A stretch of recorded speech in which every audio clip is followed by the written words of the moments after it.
வணக்கம் நண்பர்களே.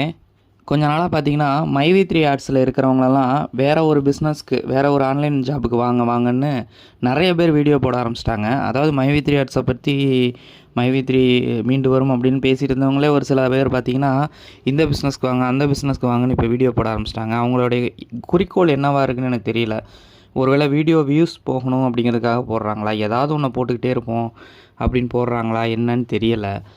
சரியா? அதாவது அவங்க சொல்ல வர்றது என்னென்னா, நான் ரீசெண்டாக கூட ஒருத்தவங்க வீடியோவை பார்த்தேன். அவங்க ஒரு விசிட்டிங் கார்டு மாதிரி போட்டு, நிரந்தர வேலைவாய்ப்பு, எந்தவித முதலீடும் கிடையாது, வருமான வாய்ப்பு, லட்சங்களில் சம்பளம் அப்படிங்கிற மாதிரி போட்டிருந்தாங்க.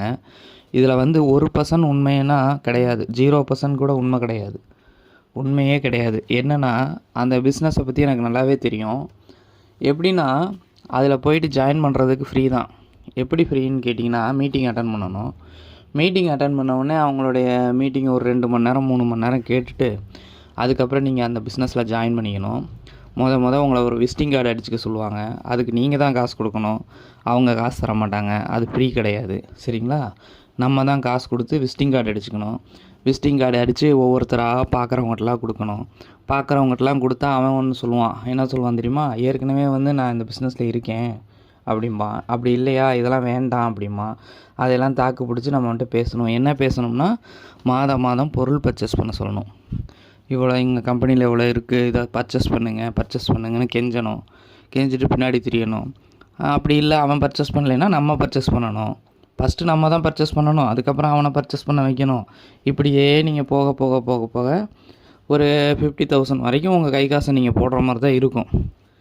அப்போ வந்து யாரோ ஒரு லீடர், எங்கேயோ இருக்கிற ஒரு லீடர் நம்ம பண்ணுற இந்த பர்ச்சேஸ்னால் 15 லட்ச ரூபா மாதம் வாங்குவார். அதை வந்து மீட்டிங்கில் பெருமையாக பேசுவார், நான் 15 லட்ச ரூபா வாங்கினேன் அப்படின்னு. நமக்கு ஒரு 10 ரூபா கொடுத்து உதவி செய்வாரா அப்படின்னா, சத்தியமாக உதவி செய்ய மாட்டார். அந்த கம்பெனிகளில் இருக்கவங்க யாராவது இருந்தால் வந்து கமெண்ட் பண்ணுங்கள், உங்களுக்கு அவங்களால என்ன உதவி கிடச்சிது அப்படின்னு.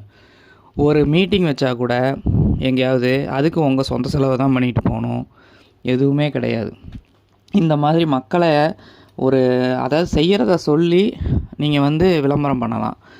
0% முதலீடு கிடையாது, நிரந்தர வருமான வாய்ப்பு, லட்சங்களில் சம்பளம், இப்படிலாம் சொல்லி ஏமாற்றி அந்த மக்களை உள்ளே கூப்பிட்டு அவங்கள வந்து நோகடிக்காதீங்க.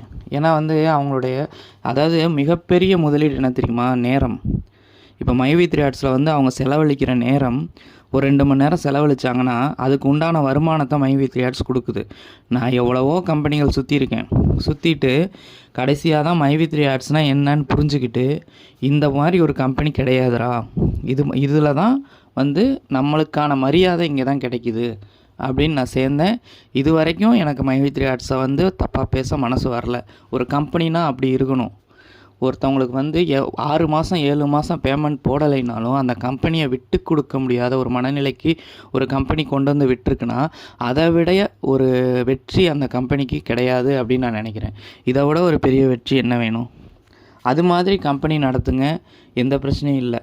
நான் அவங்க சொல்கிற ஒரே பதில் என்னென்னா, அந்த 15 லட்ச ரூபா சம்பளம் வாங்கிட்டு இருக்க லீடர் என்ன சொல்லுவார்னா, நீங்களும் ஒரு 4 வருஷம் கழித்து இல்லை ஒரு வருஷம் கழித்து இதே பொசிஷனுக்கு வரலாம் அப்படின்னு சொல்லுவார். நல்லா யோசிச்சு பாருங்கள். நம்ம ஒரு வருஷம் 2 வருஷம் கழித்து அந்த பொசிஷனுக்கு வரணும் அப்படின்னா எவ்வளோ நம்ம ஹார்ட் ஒர்க், எவ்வளோ பணத்தை உள்ளே போடணும், எவ்வளோ பேரை பிடிக்கணும், அவங்க பணத்தெல்லாம் உள்ளே போடணும், எல்லாம் போட்டு நம்ம அந்த பொசிஷனுக்கு வருவோம்.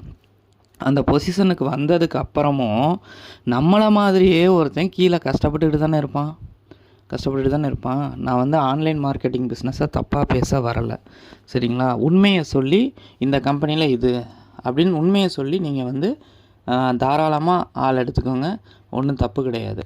மக்கள்கிட்ட வந்து முதலீடே கிடையாது அப்படின்னு சொல்கிறது. அப்போ முதல்ல உள்ளே போகும்போதே விசிட்டிங் கார்டு அடிங்கன்னு சொல்லி காசு கேட்குறீங்களே, உங்கள் செலவில் நீங்கள் விசிட்டிங் கார்டு அடிங்கிறீங்க, அதுவே முதலீடு தானே. இதெல்லாம் வந்து யோசிக்கணும். கொஞ்சமாவது யோசிக்காமல் மக்களை வந்து குழப்பாதீங்க. ஏற்கனவே வந்து வேதனையில் இருக்காங்க. உங்கள் வீடியோ வியூஸ்க்காக எதையாவது எடுத்து போட்டுக்கிட்டு இது வந்து 0% முதலீடு கிடையாது அப்படின்னு போடுறீங்களே, உங்களுக்கு தெரியாதா? இதை பற்றி எல்லாமே தெரியும். உங்களுக்கு தெரிஞ்சதை சொல்லுங்கள் மக்களுக்கு. அதாவது மீட்டிங் அட்டன் பண்ணணும், இப்படி வந்து சொல்லுவாங்க, பர்ச்சேஸ் பண்ணணும், அப்போ வந்து பாயிண்ட் ஏறும், இது எல்லாத்தையுமே சொல்லி அதுக்கப்புறம் அவங்களுக்கு விருப்பம் இருந்தால் ஜாயின் பண்ண போகிறாங்க. ஏன் இப்படிலாம் பண்ணுறீங்க அப்படின்னு தெரியல. நண்பர்களே, கொஞ்சம் உஷாராக இருங்க. நன்றி நண்பர்களே.